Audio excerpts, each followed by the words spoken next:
Monkeypox cases are certainly on the rise here in the United States, but vaccines are rolling out nationwide.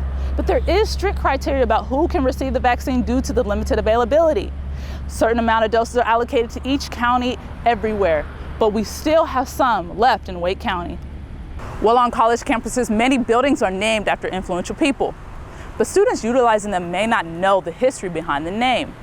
We're here on the campus of North Carolina Central University, where students are fighting to rename this building for what they tell me is named after someone with a documented racist past. A recent study shows that more than 75% of Americans are concerned they may not have enough wiggle room to purchase school supplies this year. Essentials such as color crayons, pencils, and paper are much higher due to inflation costs. I spoke with parents who are concerned they may not be ready for the up-and-coming school year. But researchers have told us what we can do to be prepared to go into the store. It certainly has been a very long day for Raleigh Animal Control, as they tell me they've been searching for a venomous zebra cobra snake that was last seen on a front porch right here in this neighborhood.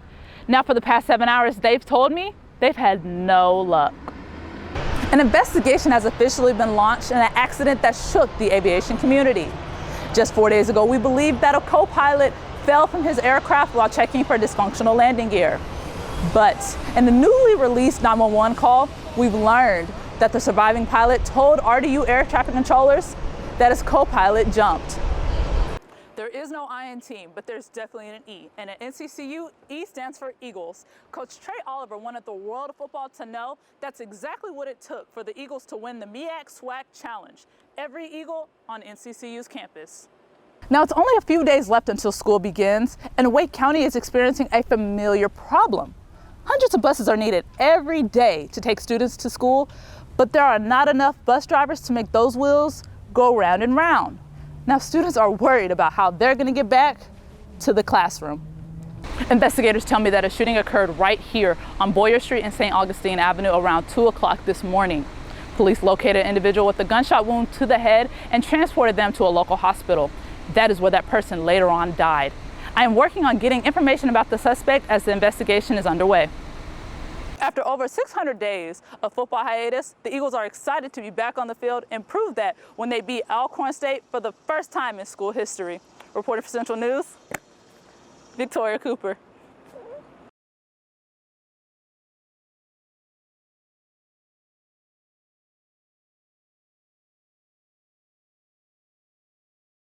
For the past 2 years, mandates have been all across the nest, but a big change is coming to the campus where students are able to ditch masks in and out of the classroom.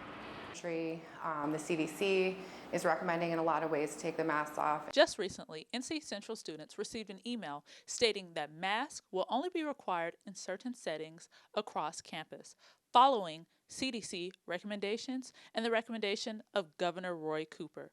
So students will be able to enjoy the classroom without the mask. When numbers go up, hopefully, we can put it back on if we need to. I think the new COVID regulation goes into effect March the 7th.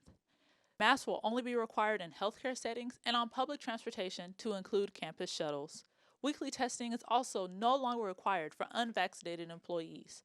They should keep our mask, to be honest. That way we can stay on the safe side until next year. That way, we'll be comfortable. As of this semester, over 50% of the student body is vaccinated, while 92% of employees are vaccinated. But some students are still a little hesitant about unmasking on campus, stating that they fear this will allow COVID rates to rise in the nest. So, if you are uncomfortable, feel free to continue wearing your mask.